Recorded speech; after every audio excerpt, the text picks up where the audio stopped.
Growing up, Bethesda Game Studios has always had a very special place in my heart, and I think a lot of gamers can say the same. I believe the first game of theirs that I played was Elder Scrolls 4 Oblivion, and for the longest time, I remember being obsessed with it. The fantasy world was more fleshed out and more open than anything I had ever played at the time, the numerous quest lines were fascinating to delve into, and the level of flexibility and character progression was just something else for me. I'll be the first one to admit that Oblivion hasn't aged well, but back when it came out, this title pretty much defined what playing an RPG should feel like, and years later it's a feeling that I continue to seek in other role-playing games. Now, it has been a long time since Oblivion launched, and throughout the years, Bethesda Game Studios has released a number of other titles, from Fallout 3 to Skyrim to Fallout 4, and now their latest venture is Fallout 76.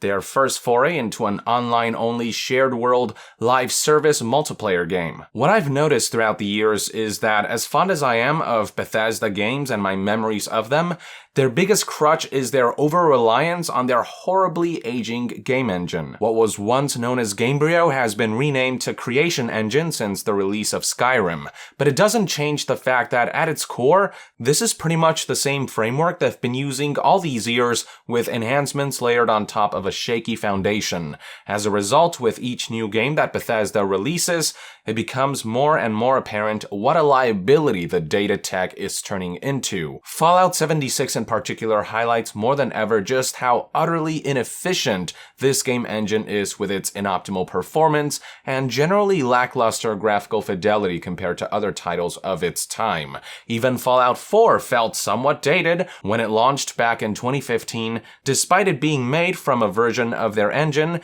that was enhanced for current generation. There are clear improvements that were made from Skyrim, mind you, but it's easy to spot all the familiar ways in which Fallout 4's fidelity is marred by the engine's own technical limitations, which is why the hope right now among Bethesda fans has been that they'll work on a brand new engine for next-generation titles like Starfield and Elder Scrolls 6.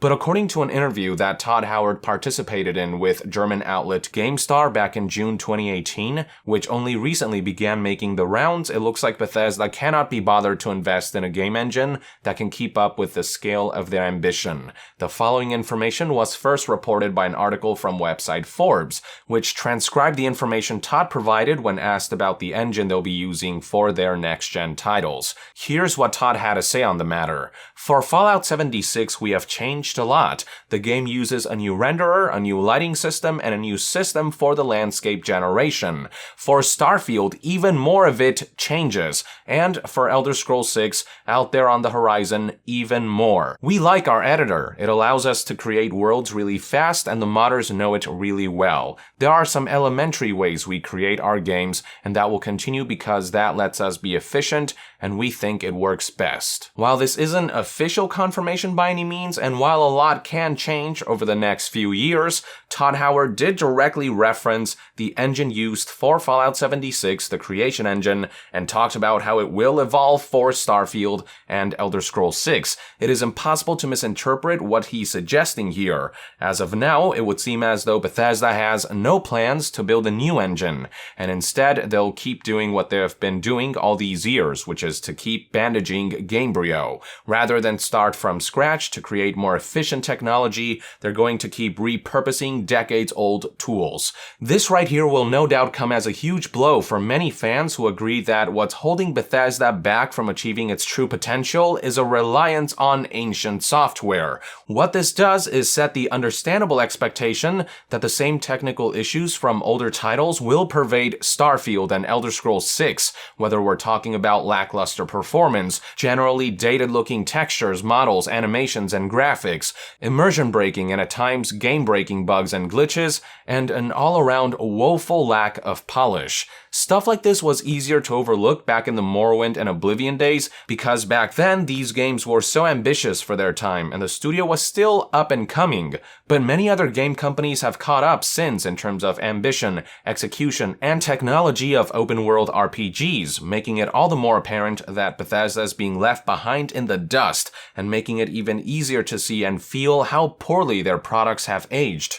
This is an issue that will only keep compounding itself as time passes and as AAA development becomes grander, whereas other studios are making significant headway where game engine is concerned, allowing them to build more advanced video game visuals and mechanics. Bethesda is being dragged down by Gamebryo's fundamental limitations and inefficiencies. As for the exact nature of the creation engine shortcomings, Kyle Rebel, creative director of the massive mod Skyblivion, provided some interesting insight on why he hopes Bethesda will create a new engine for future titles when speaking to German website GameStar, whose statement was later translated and transcribed by news outlet WCCF Tech. Here's what Rebel had to say about his experience with using the creation engine to ambitiously recreate Oblivion in Skyrim as a mod. "We have a kind of love-hate relationship with the creation kit. It's very easy to get started with a tool. You do not need much experience to create landscapes, just time and patience.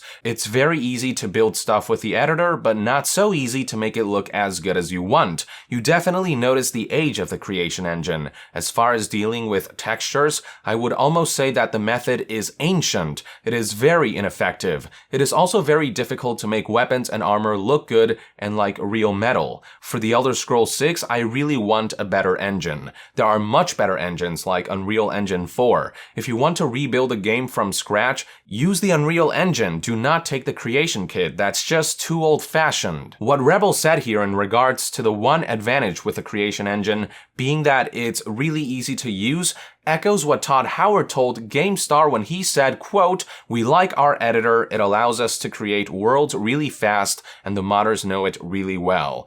But from what Rebel is saying, being easy to use is basically all this engine has going for it. Everything else about the engine, by comparison, is pretty ineffective and old, particularly when it comes to things like applying textures and other minutiae.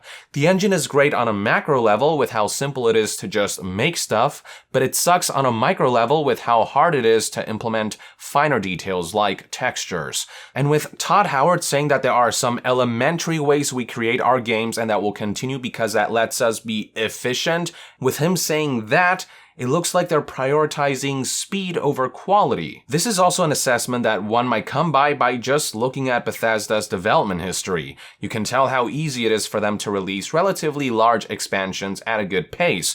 And hell, it didn't even take Bethesda all that long to repurpose the creation engine and Fallout 4's assets to develop Fallout 76, with their biggest challenge likely being implementing an online infrastructure, something they have never done before. But while they do have speed and efficiency going for them, looking at some of their most recent games, yeah, it's hard to deny that there are other games out there that look way better, run far more smoothly, and feel much better to play. This was less of an issue before when Bethesda games looked and played more on par with other RPGs, but again, as a result of the rocky foundation of Gamebryo holding back technological progression, their games are starting to fall behind on all fronts. Fallout 4 was when I really started to notice how unsustainable it is for Bethesda to keep latching on to their dated engine, and Fallout 76 has only affirmed my concerns further. If they keep this up, the disparity between the fidelity of their games versus what, say, CD Projekt Red will be able to pull off with a game like Cyberpunk 2077 will only grow wider. Now, to be fair, modders don't have access to the source code of the creation engine, so they are more limited in scope in terms of what they can actually do with it. Bethesda, on the other hand, can access the source code and do whatever they want with it, so you never know if they'll be able to improve and overhaul the engine for next-gen to an extent that titles like Starfield and Elder Scrolls 6 will be able to compete with other next-gen titles. The thing is, though, we have seen this pattern of Bethesda repurposing and overhauling Gamebryo and under-delivering ultimately in its visuals, mechanics, and polish time and again, so it's hard for me to think that next time will be any different. There seem to be some things that are just too deeply ingrained within Gamebryo's framework, which is why technical problems that have been a nuisance since as far back as Morrowind continue to plague even their latest games, and while there are improvements here and there, they simply aren't happening fast or extensively enough. My point is this, there's only so long you can keep trying to upgrade a rusty old car with new parts and components, before you're just better off building a new car. That's what other studios are doing, pushing the limit of what their cars can achieve by going back to the drawing board. Bethesda, on the other hand, is still latching on to Old Faithful and resorting to patchwork, repairs, and improvements. But with such a shoddy framework, that simply won't hold up in the long run, and it will eventually come back to bite them in the ass. Hell, I would argue that it's already biting them in the ass as we speak, with Fallout 76 acting as Exhibit A, which is why I hope that Bethesda will do the smart thing here and change their mind by investing in more future-proof game-making tools, at least for Elder Scrolls 6. I gather that as far as Starfield goes, the game is too far into development for Bethesda to be able to switch to a new engine, meaning that they've likely already improved and adjusted the old creation engine so that it's tailored to Starfield specifications. The engine will likely be functional, but there are also bound to be many inconveniences that will limit the game's full potential. But Elder Scrolls 6 is likely still in its conceptual stages, so there might be an opportunity there for Bethesda to explore new options. If not, Bethesda better overhaul the hell out of the creation engine and resolve the myriad of long-standing issues that have afflicted Bethesda games since as far as I can remember. Unfortunately, given Bethesda's track record, and given what we have seen of Gamebryo and the creation engine, I cannot say that I'm fully confident that history won't repeat itself with future titles. These are one man's perspectives anyway. I'd love to hear what your take is on Todd Howard's insinuation that Bethesda will keep using the existing engine to accommodate for at least 2 of their upcoming major releases. With that, I would like to end this news update. Thank you for tuning in. If you enjoy my content and would like to support this channel directly, consider donating on Patreon. And to be further updated on all things gaming news, reviews, and discussions, stay tuned right here on Young Yeah. I'll see you guys next time. Young out.